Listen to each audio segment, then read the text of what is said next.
प्रयागराज उत्तर प्रदेश के माननीय मुख्यमंत्री श्री योगी आदित्यनाथ ने 22 नवंबर 2025 को प्रातः 9:55 पर प्रयागराज पहुंचे।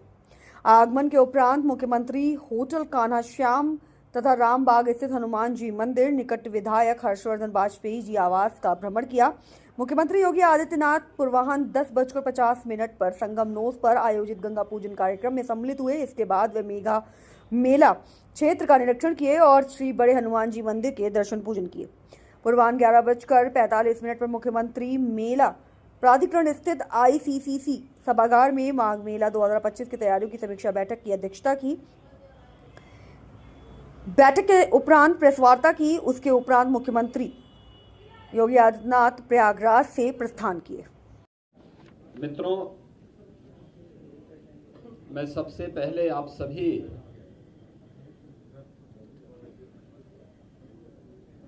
विभिन्न मीडिया ग्रुप से जुड़े हुए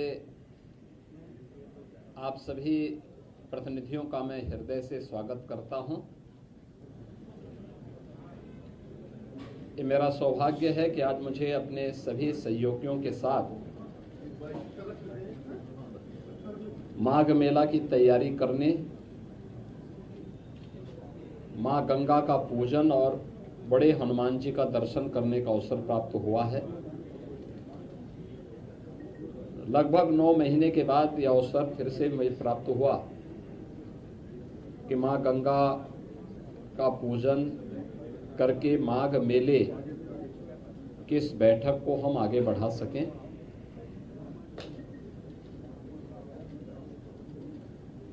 हमारी सरकार ने प्रयागराज मेला प्राधिकरण का गठन किया था और इसके अध्यक्ष के रूप में मंडलायुक्त प्रयागराज को इसके लिए नामित किया था और प्रयागराज मेला प्राधिकरण के नेतृत्व में महाकुंभ के साथ साथ अन्य सभी आयोजन यहाँ पे संपन्न होते हैं।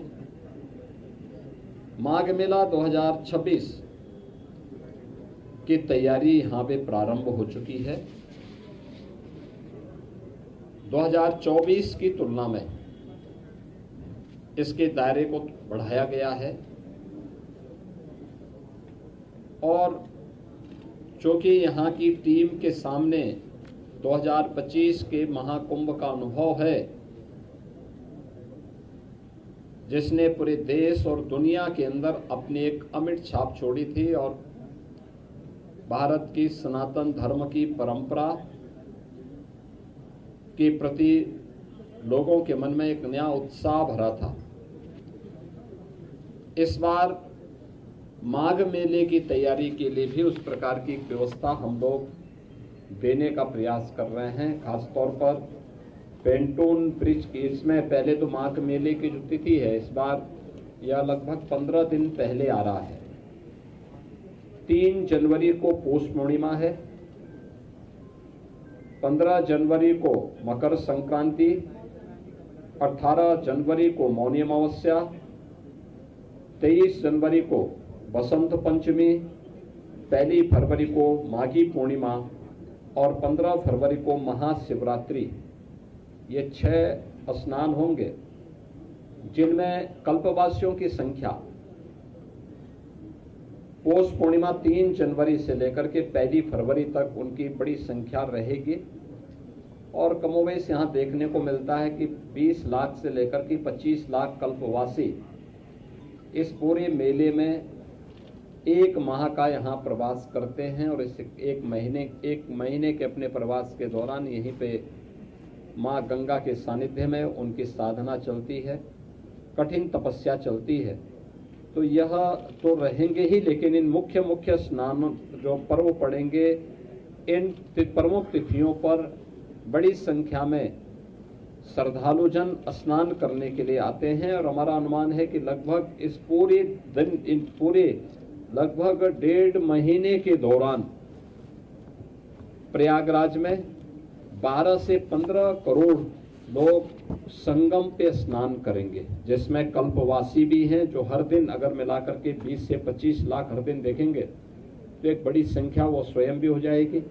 बाकी अन्य श्रद्धालु आते हैं जो प्रदेश से, देश से, अलग अलग क्षेत्रों से आएंगे और महाकुंभ के कारण काफ़ी प्रचार प्रसार होने के कारण यह व्यवस्था की गई है। उत्तर प्रदेश सरकार से जुड़े हुए सभी संबंधित विभागों को इस कार्यक्रम के साथ जोड़ा गया है। सिंचाई विभाग यहाँ पर जल की उपलब्धता सुनिश्चित करेगा। 10,000 क्यूसेक वाटर जल की उपलब्धता उस समय भी निरंतर बनी रहे, इसके लिए सिंचाई विभाग प्रयास कर रहा है। यद्यपि अभी आज मैं जब संगम में गया था पूजन करने के लिए, तो 19,000 से 20,000 क्यूसेक वाटर शुद्ध जल की उपलब्धता संगम में है और उस दौरान यह लगभग 10,000 के आसपास डिमांड होती है, तो उसको बनाए रखने की जिम्मेदारी, नमामि गंगे को जल की शुद्धता को बनाए रखने की जिम्मेदारी दी गई है। पावर कारपोरेशन नियमित विद्युत आपूर्ति के साथ साथ इलेक्ट्रिक सेफ्टी की व्यवस्था करेगा। पीडब्ल्यूडी कनेक्टिंग मार्गों के साथ साथ अंदर काफी बड़े पैमाने पर पीडब्ल्यूडी के द्वारा यहाँ पर 7 पेंटोन ब्रिज और यहाँ पे 160 किलोमीटर के दायरे में, यानी 160 किलोमीटर के यहाँ पर जो उनके चेकर्ड प्लेट बिछाए जाएंगे, जिससे आवागमन में किसी भी प्रकार की कोई दिक्कत न हो। उत्तर प्रदेश जल निगम के द्वारा 242 किलोमीटर की पाइप पेयजल यहाँ बिछाई जाएगी, जिसमें कार्य प्रारंभ हो चुका है। 85 किलोमीटर की सीवर लाइन भी बिछाने की कार्रवाई यहाँ पर होगी, जिससे कोई भी सीवर का एक भी बूंद कहीं गंगा जी में, यमुना जी में रिसाव न होने पाए। उत्तर प्रदेश पावर कारपोरेशन ने मेला क्षेत्र में 47 किलोमीटर की एसटी, 360 किलोमीटर की एलटी लाइन इनके द्वारा बिछाई जानी है, जिस पर कार्य प्रारंभ हो चुका है। 25 इनके टेम्परेरी सब स्टेशन यहाँ पर बनाए जाएंगे और जिन पर कार्य प्रारंभ हो चुका है। सिंचाई विभाग ने बाढ़ निरोधक उपाय करने के साथ साथ जल की उपलब्धता सुनिश्चित करने और शुद्ध पेयजल की आपूर्ति करने की कार्रवाई यहाँ पे प्रारंभ की है। इसके साथ ही श्रद्धालुओं को त्वरित उपचार के लिए 2 हॉस्पिटल 20-20 बेड्स के यहाँ पे बनाए जा रहे हैं। 12 पीएचसी जो प्राथमिक स्वास्थ्य के हेल्थ सेंटर के रूप में यहाँ पर लोगों को सुविधा उपलब्ध कराएंगे। 1 वेक्टर कंट्रोल यूनिट, 5 आयुर्वेदिक और 5 होम्योपैथिक चिकित्सालय की स्थापना और 50 एम्बुलेंस की व्यवस्था भी यहाँ पर दी जा रही है। इसके साथ ही यहाँ पे मेला प्राधिकरण के माध्यम से अन्य तमाम प्रकार के कार्यक्रम करने के साथ ही नगर विकास के द्वारा पर्याप्त मात्रा में शौचालय की व्यवस्था, स्ट्रीट लाइट की व्यवस्था इस पूरे कार्यक्रम के दौरान यहाँ पर प्रारंभ की गई है, जिसमें 25,000 शौचालय, 8,000 डस्टबिन, 10 लाख से अधिक लाइनर बैग, 20 सक्शन गाड़ियाँ, 3,000 सफाई कर्मी मेले के दौरान यहाँ पर तैनात किए जाएंगे। मेले का दायरा 800 हेक्टेयर में इस पूरे मेले को बसाने की कार्रवाई हो रही है। 7 सेक्टर बनाए गए हैं और 42 स्थानों पर अलग अलग रूट से आने वाले जो श्रद्धालु हैं उनके लिए पार्किंग की व्यवस्था भी इस दौरान यहाँ पर तैयार की जाएगी। उत्तर प्रदेश पुलिस के द्वारा भी मेले को सकुशल संपन्न करने के लिए पर्याप्त मात्रा में पुलिस कार्मिक यहाँ तैनात किए गए। मेला पुलिस अधीक्षक की तैनाती हो चुकी है, उनके साथ एडिशनल एसपी, सीओज, इंस्पेक्टर्स की तैनाती और अन्य पुलिस कार्मिकों की तैनाती पहले एक चरण की हो चुकी है। शेष की यहाँ पर तैनाती की प्रक्रिया चल रही है। पुलिस लाइन के निर्माण कार्य को आगे बढ़ाया जा चुका है। मेला क्षेत्र में 17 थाने, 42 पुलिस चौकी, 20 फायर टेंडर, 7 अग्निशमन चौकी, 20 अग्निशमन के वाच टावर, 1 जल पुलिस थाना, 1 जल पुलिस कंट्रोल रूम और 4 जल पुलिस सब कंट्रोल रूम यहाँ पे स्थापित किए जाने हैं और 8 किलोमीटर का डीप वाटर बैरिकेडिंग भी यहाँ पे उत्तर प्रदेश पुलिस के द्वारा लगाया जाएगा।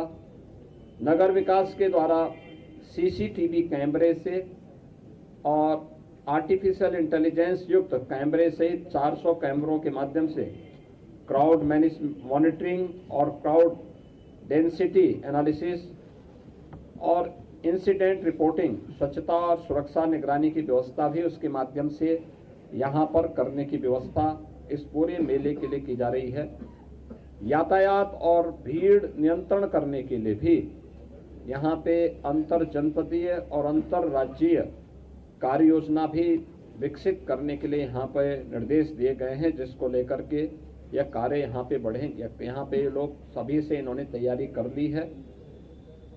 3800 के आसपास यहाँ पे हमारी परिवहन निगम की बसेज काम करेंगे, जिसमें 3000 परिवहन निगम की बसेज होंगी, 75 शटल बसेज यहाँ पर मेला क्षेत्र के अंदर सिटी से मेले क्षेत्र में जाने, मेला क्षेत्र से सिटी तक उन्हें लाने के लिए इलेक्ट्रिक बसेज के रूप में यहाँ पे रहेंगे और 200 बसेज यहाँ पे रिजर्व में रहेंगे।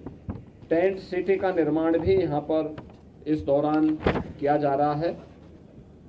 मेरा बड़ा विश्वास है कि सभी संबंधित रेलवे, आर्मी, इन सब के साथ भी आज ये बैठक यहाँ पे संपन्न हुई है और सभी के स्तर पर इस मेला की प्रगति युद्ध स्तर पर है।